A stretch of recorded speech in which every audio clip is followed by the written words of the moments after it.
Entrepreneur Training Institute. My name is Dr. Kimberly Shedrick. Now I'm discussing the Small Business Planner. So the purpose of me giving you this bird's eye view of how the classes are going to function is so that you understand what you're getting into, what your success looks like.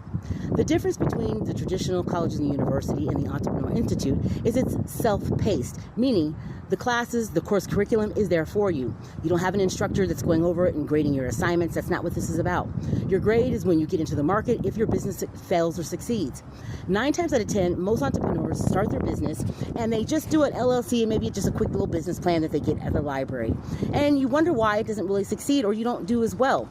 Another challenge is what ends up happening is you spend so much time not planning that when it comes to doing the business, it's not functioning correctly, you're overworking, things aren't working correctly, departments aren't working, products aren't working. This allows you to go through the planning process and get it right the first time out. You will notice a difference when we're talking about the Small Business Planner versus the Online Business Planner. It's a lot more to it. It's more robust. The booklet itself is 120 pages. The purpose is I want to make sure that you detail the pieces of your business out so that when you're writing your business plan and you're implementing your business, you can almost guarantee your success. Why? Because you've planned for any falls, any issues, any challenges in the market. You've taken the time to really plan through how you're going to do your business. Many individuals will already have their business going, but 9 times out of 10, you haven't done this portion, which is the planning. This is so important and valuable to the success of your business.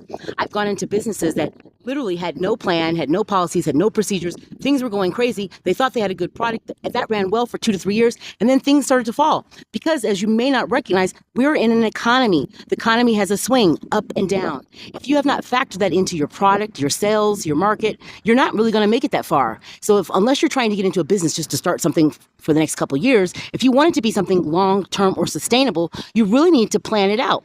And another thing you'll notice is that the more planning you do, the easier it will be to implement, the easier it will be to operate because you're operating it based on the plan. You always heard that if you don't plan, you plan to fail, so you want to plan.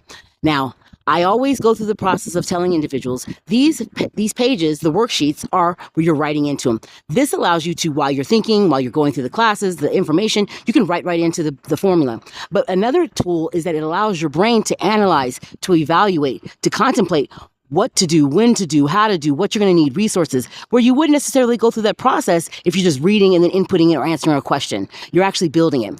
Now, you should be able to take this small business planner and implement it into your small business plan. And the difference is when I first started my first business that I was contracted for $10.9 billion. When I went to the bank and I showed him my numbers, the CEO said, "This looks like you just went to the library and picked up some numbers," which I